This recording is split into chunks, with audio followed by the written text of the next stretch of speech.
Ladies and gentlemen, good day and welcome to Grasim Industries Q2 FY25 earnings conference call. As a reminder, all participant lines will be in listen-only mode, and there will be an opportunity for you to ask questions after the presentation concludes. Should you need assistance during the conference call, please signal an operator by pressing star, then zero on your touchtone phone. Please note that this conference is being recorded. I now hand the conference over to Mr. Ankit, Head Investor Relations. Thank you, and over to you, sir. Yeah, thank you, Sejal. Good morning, and thank you all for joining this call to discuss our second quarter financial year 2025 performance. The financial statements, press release, and presentation are uploaded on the exchanges and on our website. Our management team is present on this call to discuss our results and business performance. To introduce them, we have with us Mr. Harikrishna Agarwal, Managing Director, and Mr. Pavan Jain, Chief Financial Officer for Grasim Industries. Also joining with us on this call are Mr. Jayant Dubey, Business Head of Chemicals, Fashion Yarn, and Insulator Business, Mr. Himanshu Kampania, Business Head, and Mr. Rakshit Hargave, CEO of our paints business, which is Birla Opus. We also have with us Mr. Sandeep Komaravelly, CEO of Birla Pivot, which is our B2B e-commerce business. For Safe Harbor, kindly refer to our cautionary statement highlighted in the last slide of our presentation. Let me now hand over the call to Mr. Pavan Jain for his opening remarks, post which we will open the call for Q&A. Over to you, sir. Thank you, Ankit, and good morning, everyone. We welcome you to the Grasim Industries earnings call for the quarter ended 30th September 2024. At the outset, Aditya Birla Group and Grasim family wishes each one of you and your families a very happy Diwali and prosperous New Year, Vikram Samvat 2081. Let me start with the macro commentary, and then I will talk about the business environment and performance for the quarter ended 30th September 24. The year 2024 is witnessing increasing complexities around geopolitical environment and supply chain diversification. These complexities are creating growth imbalance around the world economies. Talking about major economies, the recently concluded elections results in the US are likely to put focus on growth, inflation, and interest rates. After surprise 50 basis points rate cut delivered in September 24 by Fed, it further lowered its benchmark overnight borrowing rate by 25 basis points in November. This brings down the target range from 5.25 to 5.5 in September 24 to now 4.5 to 4.75. The rate cut was on the back of stronger than expected data on labor, inflation, retail sales, consumer sentiment, and the GDP growth. The US GDP growth continues to grow over 2% for the last 8 quarters, in line with the September projections of summary of economic projections released by the Fed. Moving on to the emerging markets, China announced a 5-year package of $1.4 trillion as economic support. However, the nominal GDP growth rate continues to remain impacted by the country's focus on stabilizing its real estate market, prevent financial risks, and prioritize industrial development. Coming to India, multiple domestic growth indicators have shown signs of easing in recent months. Rural consumption momentum appears to have convincingly taken over the urban consumption on the back of better farm activity led by the normal monsoon. While the IIP has recovered in September 24, India's inflation has touched 6.2% in October 24, which is highest in 14 months, and average FY25 inflation now reading at 4.8, 4.9%. These are higher compared to RBI FY25 inflation expectation of 4.5%. Coming to our company, presence across key themes of growing Indian economy, driving diverse opportunity remains the key pillar for delivering consistent growth at Grasim. Talking about our financial performance for the quarter, consolidated revenue grew by 11% YOY to rupees 33,563 crore, posting 16th consecutive quarter of YOY revenue growth, which highlights Grasim's consistent journey of growth, innovation, and leadership. The standalone revenue for the quarter stood highest ever at rupees 7,623 crore. Consolidated EBITDA stood at 4,042 crore, which is lower by 10% YOY, mainly due to lower profitability in cement business and initial investments in building Birla Opus, a leading brand in the Indian decorative paints market. Talking about segmental performance, let me start with the building materials. UltraTech continues to outperform the industry growth rate. The company has added grey cement capacity of 9.9 million tons till October 24 in the current financial year and plans to further add 6.3 million tons, taking the total grey cement capacity to 162.4 million tons per annum by FY25. And of course, this does not include the Kesoram and India Cement capacity, as the acquisition process is underway, awaiting regulatory approvals. The company remains on track to achieve grey cement capacity of over 200 million tons per annum by financial year 2027. While there was demand slowdown due to elections, intense heat conditions, and then longer duration of monsoons in most part of the country, realization also declined this quarter. Such interim slowdowns do not impact the long-term growth hypothesis, and we remain confident that UltraTech remains poised to ride on India's growing demand for infrastructure and urbanization. Our paints business under brand Birla Opus continues to perform in line with our expectations. The utilization levels are ramping up month on month at 3 plants commissioned in Q1, namely Ludhiana, Panipat, and Cheyyar. We have also started trial runs at 2 more plants at Chamarajnagar in Karnataka and Mahad in Maharashtra.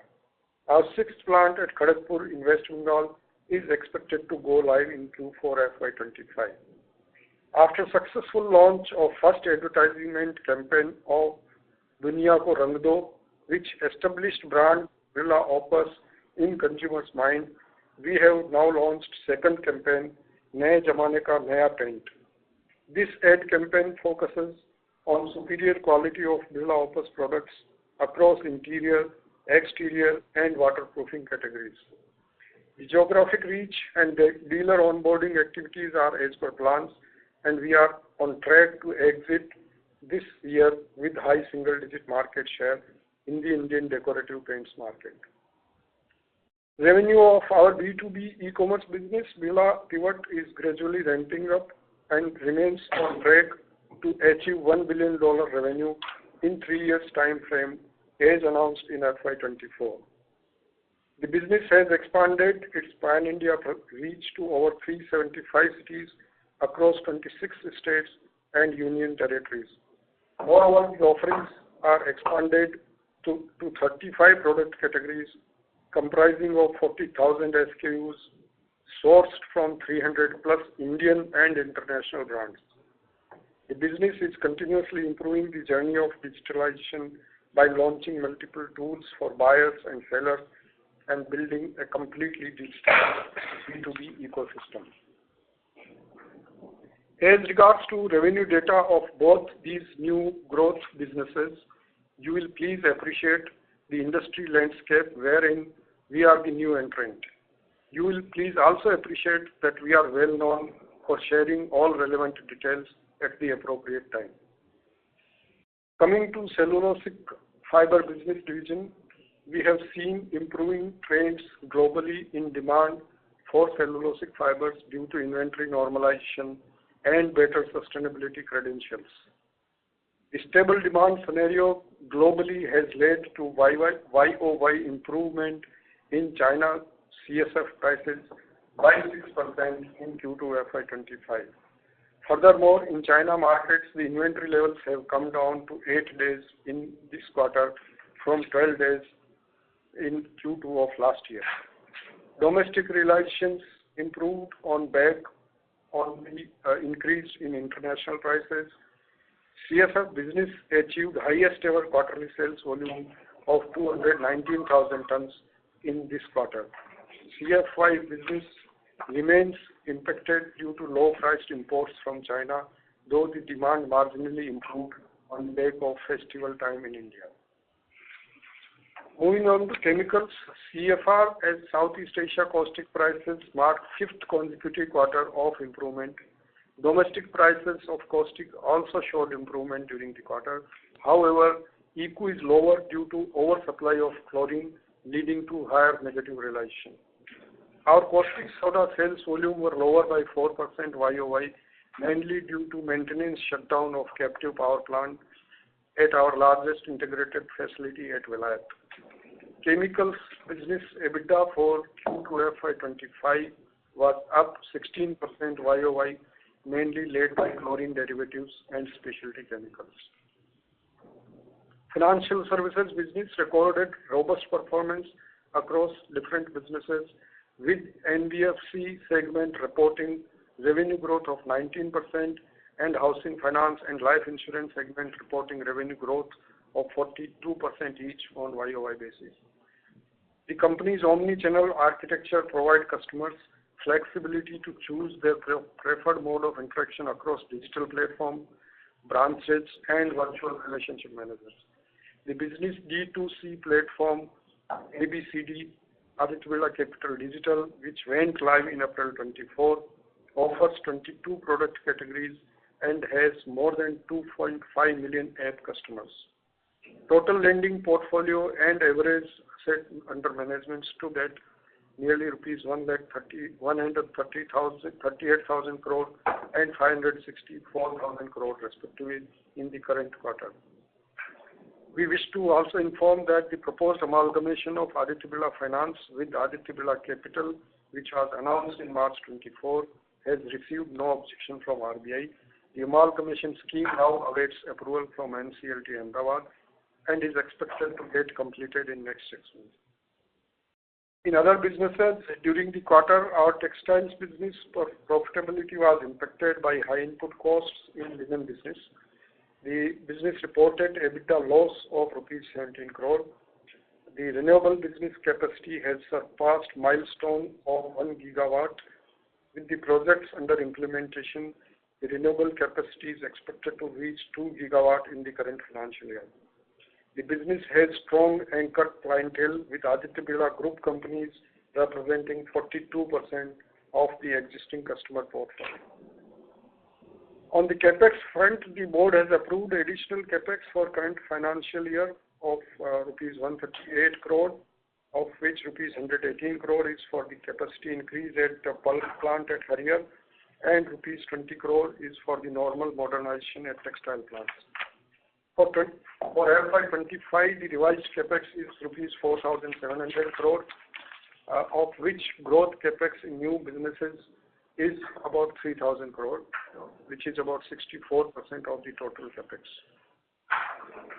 As you are aware, we had announced raising rupees 4,000 crore via rights issue in October 23, which experienced an overwhelming response with subscription of nearly 2 times. Out of this, rupees 2,000 crore is already raised, and now the board has approved for second and final call raising balance rupees 2,000 crore. The record date has been fixed at 13th December 24. On the sustainability front, we are happy to share that our global ESG score from DJSI stands at its highest ever level of 71, with a significant improvement of 5 points, and it brings us among the top 13% of the companies in the industry globally. We can now move on to Q&A. Request the operator to open the Q&A. Thank you very much. We will now begin the question and answer session. Anyone who wishes to ask a question may press star and 1 on their touchtone telephone. If you wish to remove yourself from the question queue, you may press star and 2. Participants are requested to use handsets while asking a question. Ladies and gentlemen, we will wait for a moment while the question queue assembles. The first question is from the line of Mihir Shah from Nomura. Please go ahead. Hi, sir. Good morning. Thank you for taking my question. Rakshit, first question actually is on the paints division. If you can, give any insights on which regions are doing well for you and contributing to higher sales, given that you already have a pan-India presence across depots. Are all regions receiving a full range of products? So that's the first question. A sub-part to that is on the tinting machines. Say if a dealer has already 2 tinting machines, are they keeping yours as a third one, or are you seeing any replacement happening there? Or are these completely new or small dealers who just have 1 tinting machine, or no tinting machines? So that's my first question. Okay. So thank you, Mihir. Let me answer the first question first. So yes, we are now present pan-India in all the regions. But as you would know, we first started with the north and south, and the eastern region was the last where we entered with our products. So in terms of recency, the eastern region is maybe a couple of months behind. But what we can tell you from the trends of the last 3 or 4 months is that more or less all the regions are performing very well, and they are all more or less in line.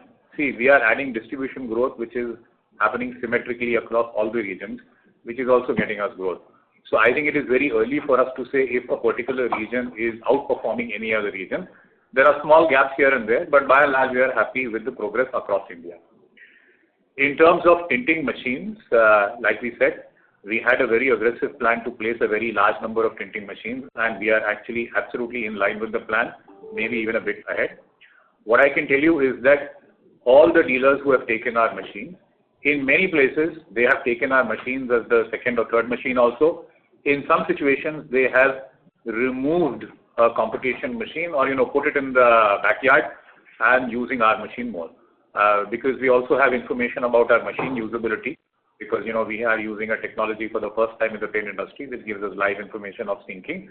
So we are very happy that the large number of tinting machines that we have placed have made their place permanent in all these dealers. Got it. Thank you. Secondly, I wanted to talk a bit, if you can talk a bit on, the third-party certification that you spoke about, which is confirming the first kind. Can you give a little more insights on what that statement really means and what is this third-party certification? So you see, we have launched a lot of products and, we were very confident about the product quality, that they have superior performance. So we have gone ahead and tested some of our products with the NABL certified labs. One of the labs is GVM, which has given us the certification of performance, which also allows us to make some claims and support them. Okay. So the Sorry differentiation. to interrupt you, sir. I would request you to rejoin the queue for your follow-up question. Thank you. Ladies and gentlemen, in order to ensure that the management is able to address questions from all the participants, please limit your question to 2 per participant. If you have a follow-up question, I would request you to rejoin the queue. The next question is from the line of Manoj Menon from ICICI Securities. Please go ahead. Hi, team. Just a couple of clarifications on the paints business. One, Rakshit and team, if you could comment about, some numbers in terms of primary, secondary revenue, let's say collection efficiency, some of those operating metrics, please. Thank you. Yeah. So Manoj, while Pawan said that we will share the financial numbers at the appropriate time, what I can tell you is that our operations are running very efficiently. We also measure sell-out from dealers. So, sell-out measuring, unlike the FMCG industry, is a bit challenging because the paint industry works in a different way. But we have 2 mechanisms. One is through our track and trace. When a contractor scans, we know from which dealer has it come. So we are able to project the sell-out. Secondly, we are also doing audits of a large number of stores and working backwards on the inventory lying in the dealer. So what I can tell you is that our sell-out is very high. At any given time, none of our dealers is holding more than, a certain couple of weeks or 3 weeks of stock. So we are very confident that more than 65-70% of stock is already sold out.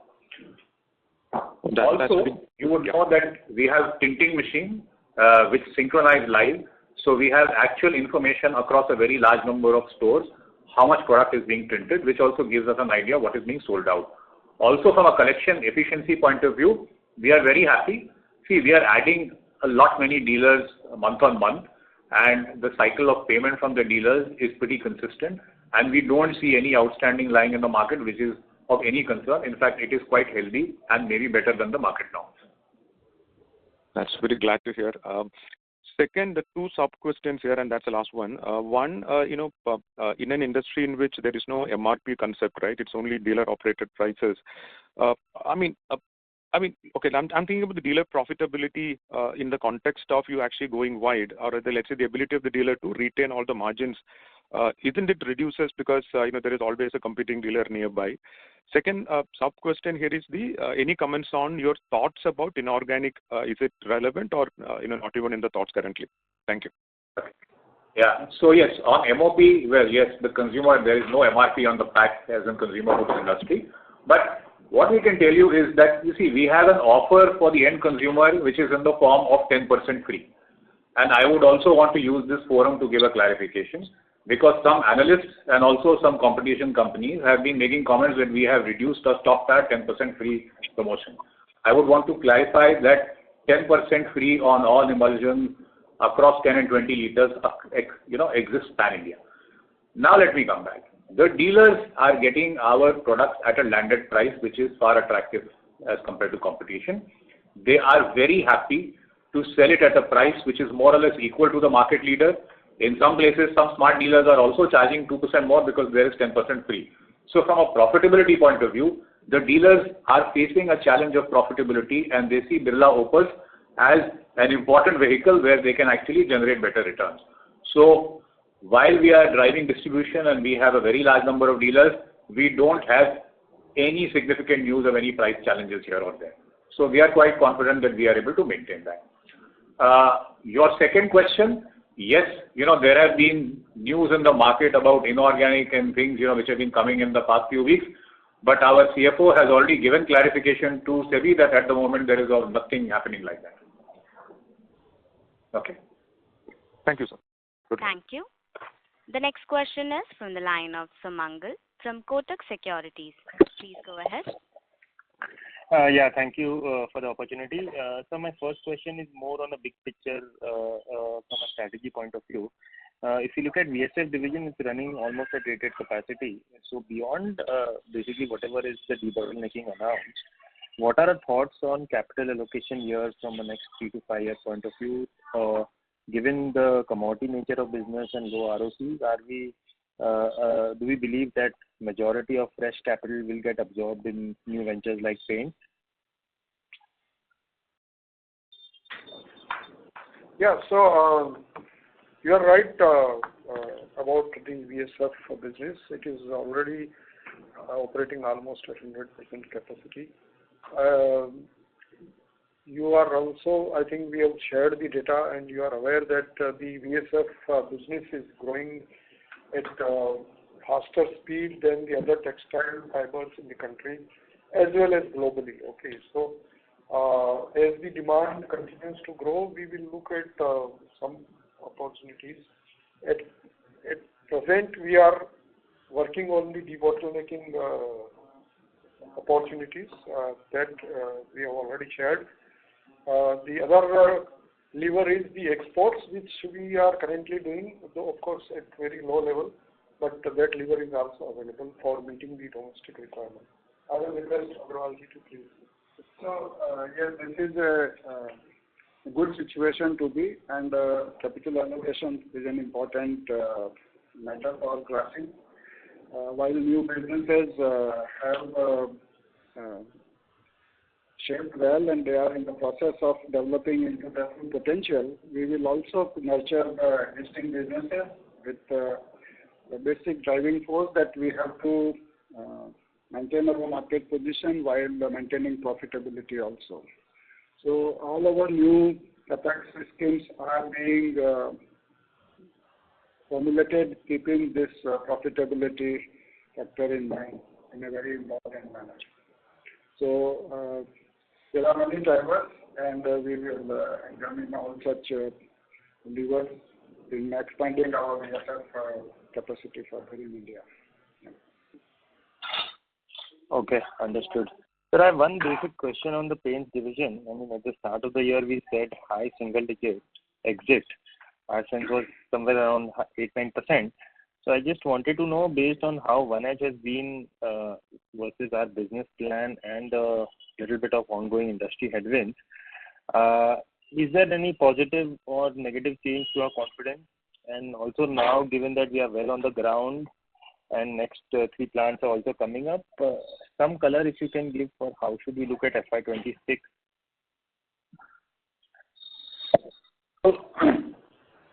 So let me take this question. Firstly, the mention about headwinds in the industry. So yes, we have seen the results coming out from all the paint majors. As far as we are concerned, we indicated that we will exit the year at high single digits. We are well on that path. So if we take a look at our sale for last quarter, or if I take a look at my sale of September, and my September is significantly more than my July because I am growing every month, we see no reason to believe why we will not be able to exit the year at high single digits. Secondly, from a headwind point of view, you see, there might be some slowness in the market, but I think there is a bit of exaggeration about headwind and slowdown from competition, because if we add our number to the market is actually a bit in the green. And we have also had a reasonably good October. So we see no reason why we should be shying away from what we have said, that we will exit the year at single digit at the higher level by the end of the year. On FY26, that is the next year. That is a part of a journey that we have disclosed, and that will happen. So we would not want to mention on that right now. Thank you. The next question is from the line of Sheila Rathi from Morgan Stanley. Please go ahead. Yeah, thanks for taking my question. My first question was probably in continuity to the previous question with respect to the paints division. Now, you just mentioned that the demand conditions are not as bad as it's being called out. If you could just elaborate more in terms of how it's working in favor for you when you're adding distribution at this point of time, and if there is more color you can add in terms of why you're saying that the demand conditions are not as bad. So, you see, like we said, we have sold a certain quantity. Our sellouts are excellent. Retailer acceptance is high. We are getting counter share, which is very good in all the counters where we are present. The acceptance by contractors and dealers is also very excellent, because the quality of product that we have launched is better than what exists in the market. So I think we have been able to excite the paint ecosystem with the entry of Birla Opus, which is making the dealers very positive, and which is why we also see a lot of dealers coming and adopting us. So if I see from our business point of view, yes, the truth is that we have taken market share from competition. It is extremely unlikely that I would have generated thousands of new customers who have started to paint who were not existing in the ecosystem. So I obviously have taken market share. But if we see the overall ecosystem, yes, there could be some slowdown in the market, but the market is definitely not in the red. So that is how, we will put the situation.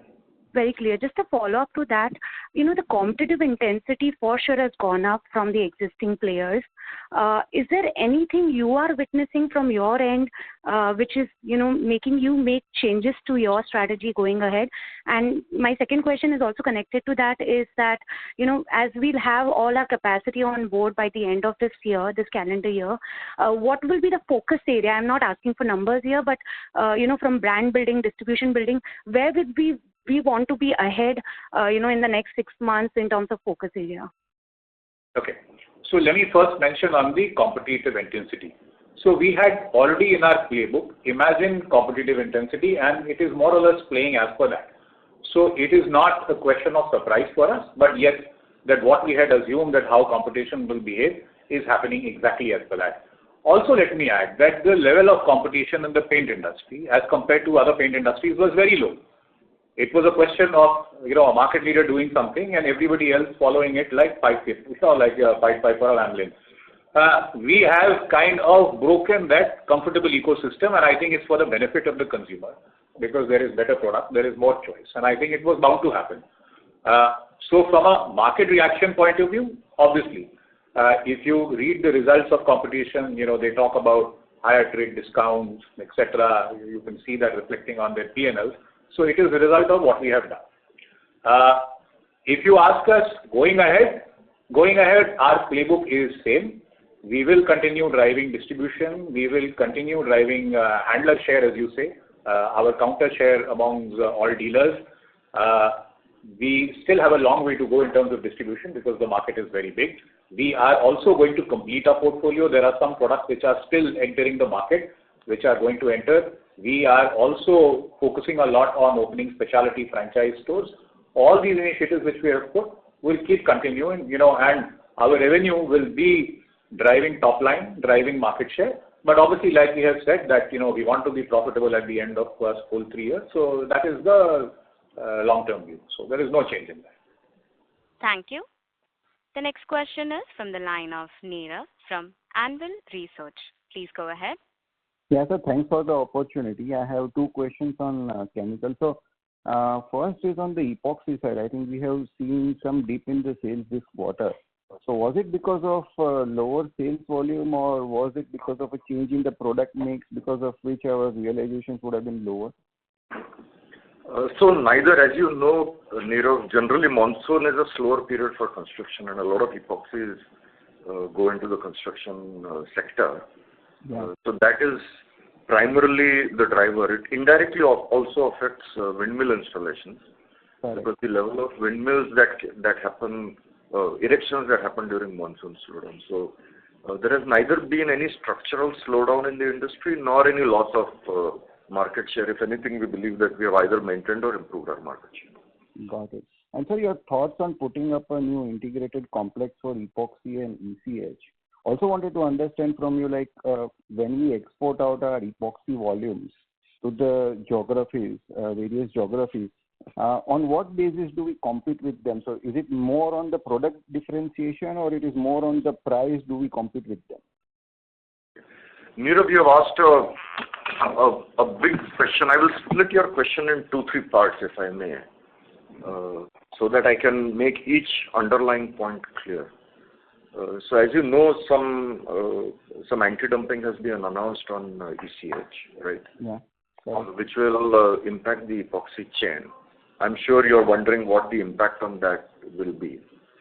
And I think that is triggering your question. So first of all, as you know, we are already running an ECH project, which will get commissioned next financial year. So that makes us more or less 80% integrated already as far as the ECH we consume. So, then we will have maybe some 10-20 kilotons that we will buy externally. In our existing site in Vilayat, we already have space for further doubling our ECH capacity.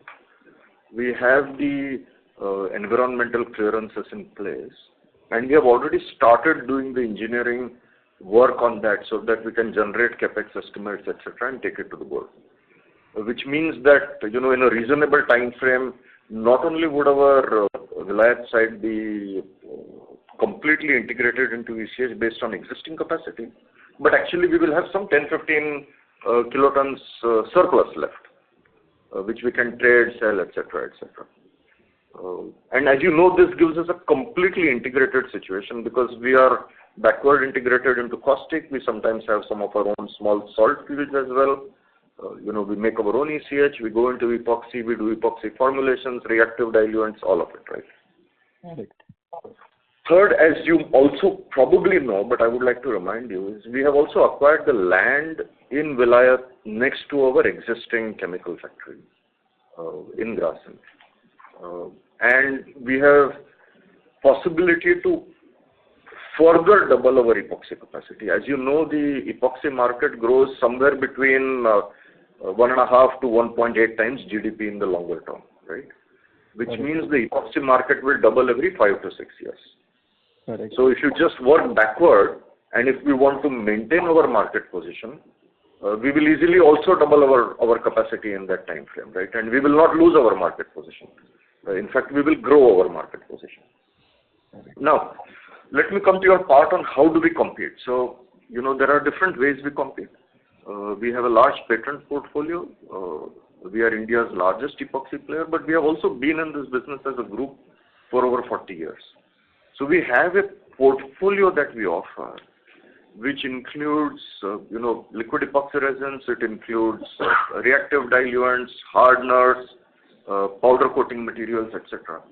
So we compete primarily based on a differentiated product portfolio, understanding applications of end customers, and not so much on price.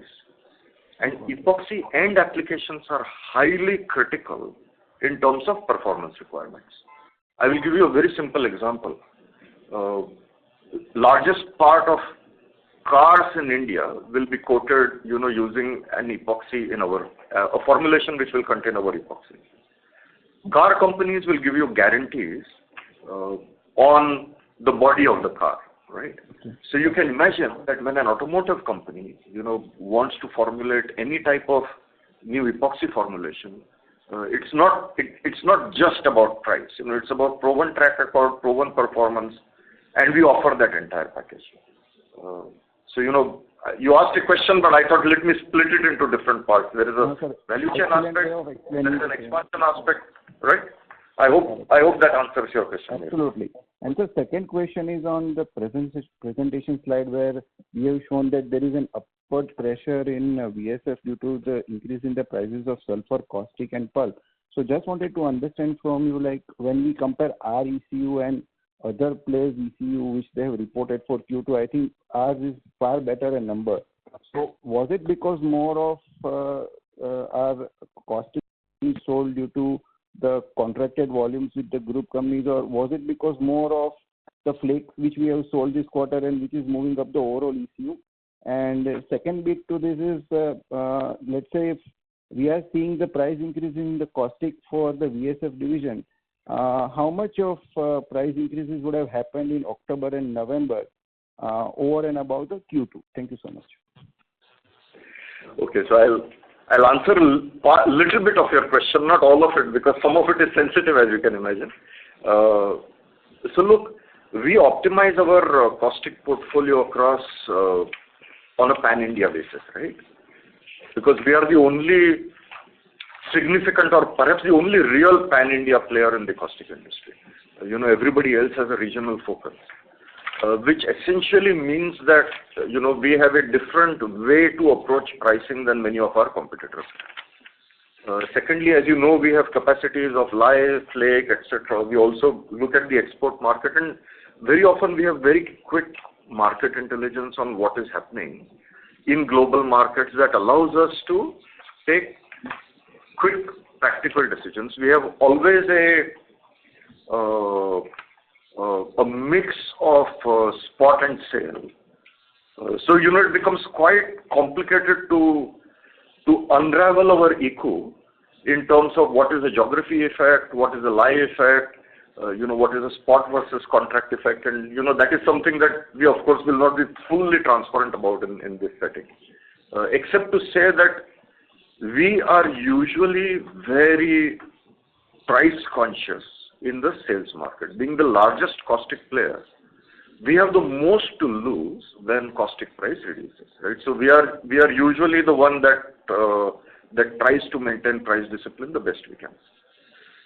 Now, eco has another side, and that is chlorine, and it's always a balance between caustic and chlorine. The more the caustic demand, the more pressure there is to sell chlorine. So you have seen that, in the current quarter, chlorine has moved further negative. The chemical industry tracks prices every day. But net, a better eco is a positive for Grasim as a company, since, much smaller percentage of our caustic sales are within the company, right? So net, a higher eco is a net positive for Grasim. Now, as far as intercompany transactions are concerned, they are primarily arm's length. Actually, even within our businesses, it is arm's length. Within chemical business also, it is at arm's length basis. Yeah. That's a very fundamental group principle, Nirav. We never deviate from that. So you can always assume that any transaction not only between chemicals and VSF, but even within chemicals is done at arm's length basis. The group is very consistent in that. Thank you. The next question is from the line of Avish Roy from Nuvama Wealth Management Limited. Please go ahead. Yeah, this is Avnish Roy. My first question is on putty. So I wanted to understand if there is any big change in terms of pricing and quality here, because other paint companies are saying that some players are selling below positive gross margin, so selling at negative gross margin.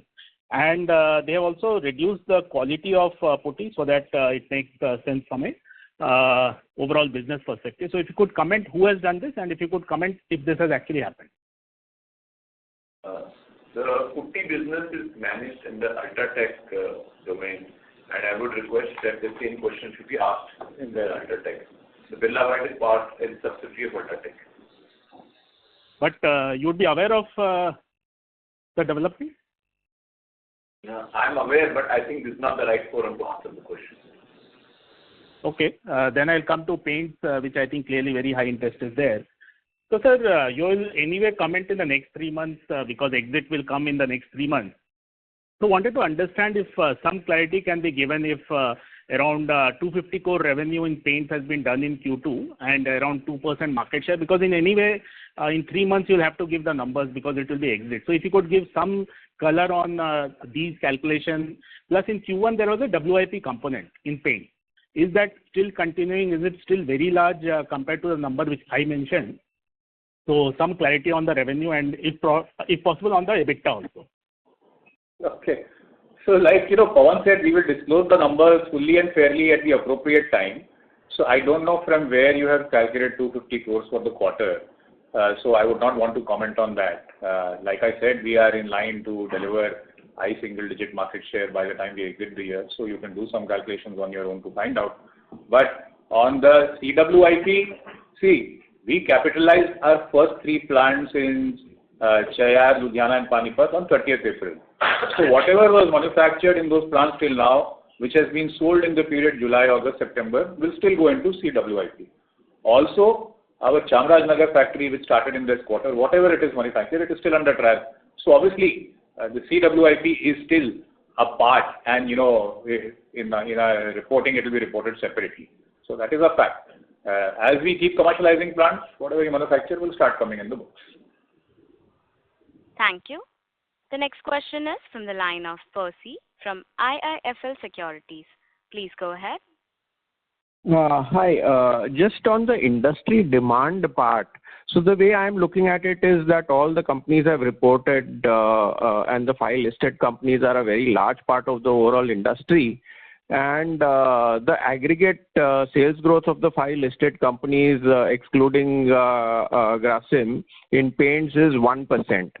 Given that pricing is YOY negligible, it means that the volume plus mix is around flat to 1% or maybe 2% at the most on a YOY basis.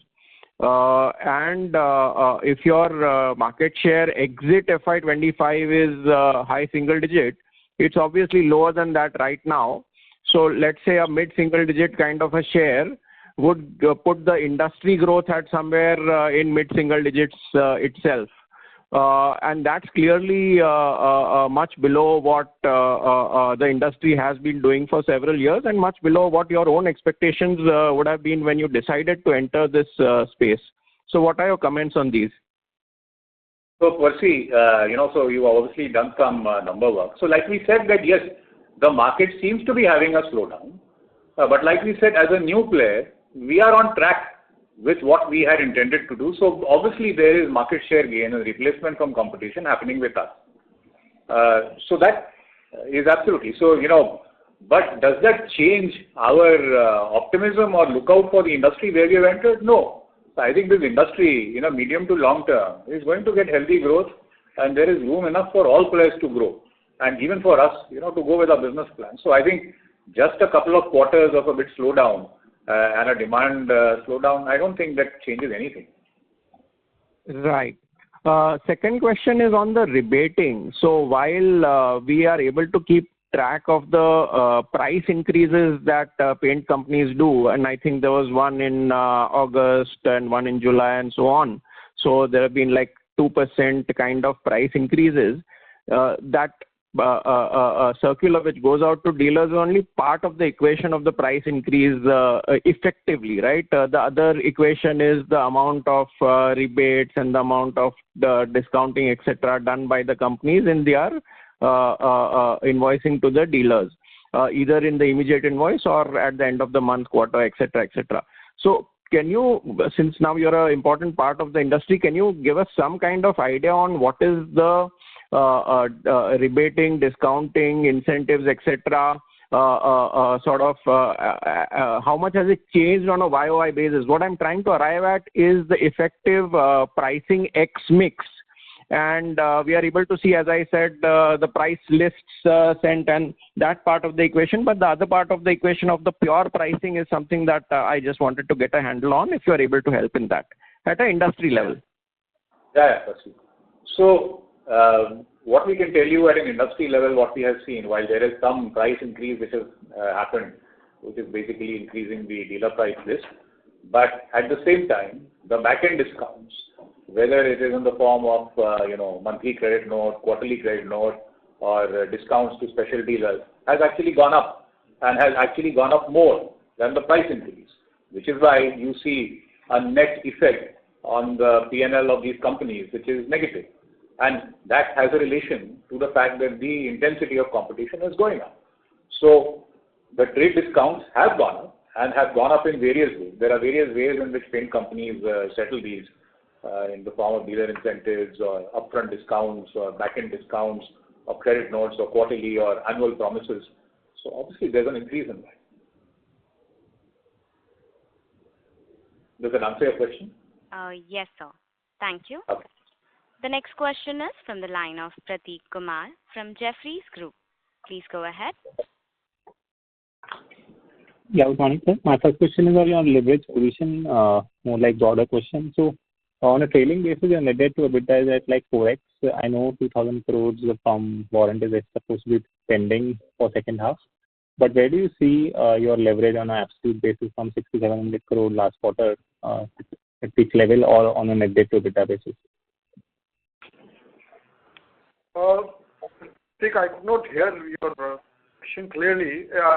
So about the leveraging we have guided earlier also that we will be having net debt to EBITDA of about 3.5. So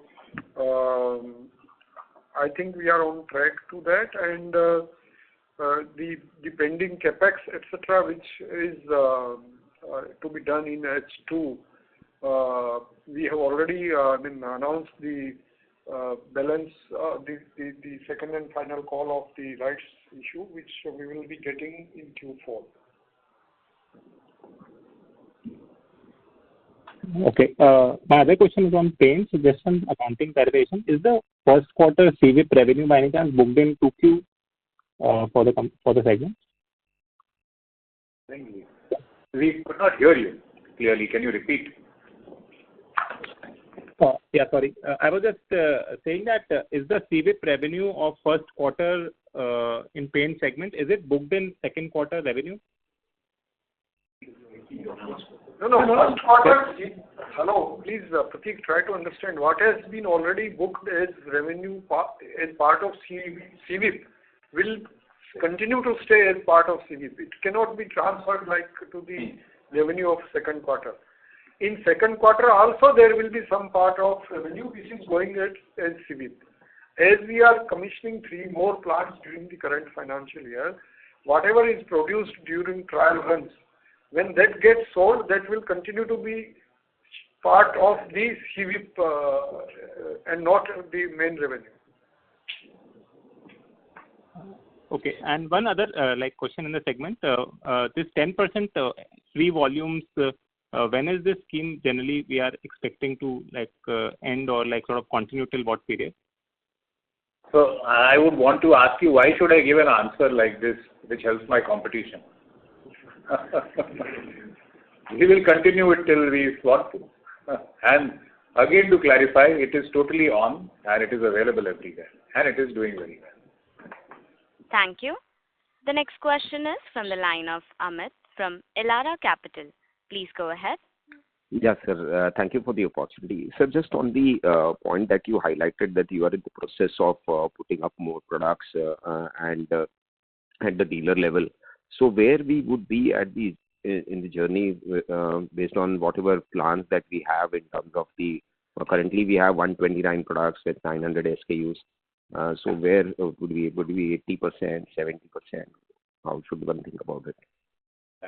So, we by September end, we talked about 129 products, and we had talked about in the first phase of launching about 145 products. Also, we have reached about 900 SKUs. We had talked about 1200 SKUs. Yeah, if you take some of those multiple sizes of enamels and shades, then the SKUs go a bit more. But I would say that more or less about 83 to 85% of our portfolio is there. Other elements which need to complement it are entering the market as we speak in November and December. Sure. And the service efficiency at the dealer level, I mean, I'm sure you have the systems in place. I understand in the initial part there would be some hiccups in terms of availability of now. What would be the scenario anyway to check, or if you could share in terms of whatever the availability of the product? Yeah. So like you rightly said, we have set up a network of depots. By end of September, we had 114 depots operational. We have also added to that in October. Obviously, the effort is to service dealers which competes with the market leader. So obviously, small hiccups as we did not have a sales history of what is there at what depot was there, and we had to do some movements here and there. But by and large, we are able to keep the commitment with mainline town dealers and also upcountry dealers in terms of what we had promised. And the service level is good, but the service level is also improving. So if you take a look at a service level number, we are much better in October and November than maybe what we were in August and September, and it's continuously improving. So as a process of continuous improvement, I think the investment that we have done in depots and technology, which is absolutely up to date, is helping us catch up very fast. Thank you. The next question is from the line of Bhavin Chheda from Enam Holdings. Please go ahead. Yeah, good morning, sir. Good to see the ramp up on the Birla Opus side.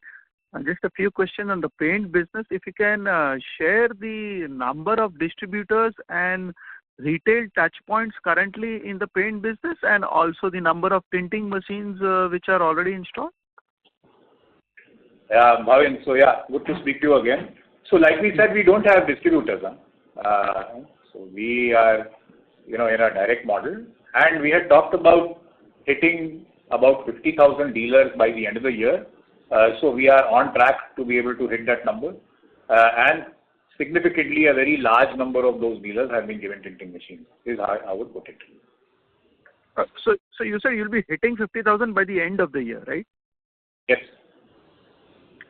And currently, already we have a pan-India presence, right? Your presentation mentioned 4,300 towns. Yeah. Okay. Thank you, sir. Yeah. Thank you. The next question is from the line of Naveen from ICICI Securities. Please go ahead. Yeah, thank you for the opportunity. I wanted to understand on the Birla Pivot business as to how should one look at it, given there is an ambitious growth plan there to close $1 billion sort of a revenue. So how should one look at losses in this particular segment? Maybe at around 5% or some percentage of the revenues, because it's largely a trading model. So because it was also mentioned that the business might be incurring losses in the initial phase and will look to turn profitable only after having reached the benchmark of $1 billion sort of a revenue. And also in the for Pivot, previous quarter revenue were given clocking a quarterly run rate of 550 crores. So where are they at? Some color on that will help. Thanks.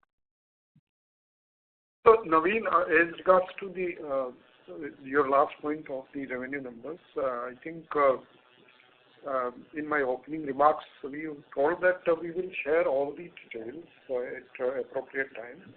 What we are sharing is that the business is growing well. We are expanding the reach geographically. We are expanding the product categories, etc. This is a low margin trading kind of business. The business is ramping up as per our expectation, or I would say better than expectation. That is the current status. As regards to the EBITDA profitability, we have shared the guidance, long-term guidance. I think we are on track. Sandeep, are you there on the call? Can you share anything more? Yes, Pawan. Hi. Naveen, thanks for the question. In terms of our profitability, what we've shared earlier is that our aspiration is to hit $1 billion in 3 years, and at that scale, we'll be profitable. We are very well on track to achieve that. Right now, our focus is on scaling up our customer base, building our platform that will support the entire end-to-end commerce transaction, and that's what we are focused on. Thank you. The next question is from the line of Rashi Chopra from Citigroup. Please go ahead. Thank you. Just one question on Birla Pivot, continuing with the last one. From a quarterly run rate perspective, I think last quarter you had given us a 550 crore number. So are we significantly better than that in this quarter, even if you don't want to quantify it?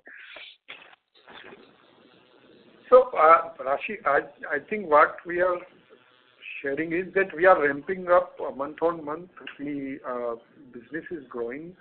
We are expanding the reach. We are adding the new categories, new customers. We are enhancing the digital platform for the business. So that is what is happening. And of course, it is growing month on month. And it is like it is, I have told it is as per, I think it is beyond our expectation. We are able to reach in this business. Thank you. The next question is from the line of Jay Doshi from Kotak Securities. Please go ahead. Hi. Thanks for the opportunity. My first question is, could you give some color on the quality of dealers you engage with, and what would be your penetration in the top 500 dealers of the country? So, Jay, we have been able to engage with dealers across the India and of all sizes. So, dealer classification is whether you call them A class, B class, C class. So we have a uniform split across all dealers. We are also engaging with the top dealers of India, and whether you want a bracket of top 500 and top 1000. Some of the larger dealers might be slightly slower to give us higher counter share, but that was only to be expected. But otherwise, we have a fair representation, our ability to place tinting machines and our ability to start billing across dealers of various classes and sizes. Understood. Thanks. And second question is, look, if you are confident of 7-8% or high single-digit market share in 4Q, and you may be somewhere in low to mid single-digit right now.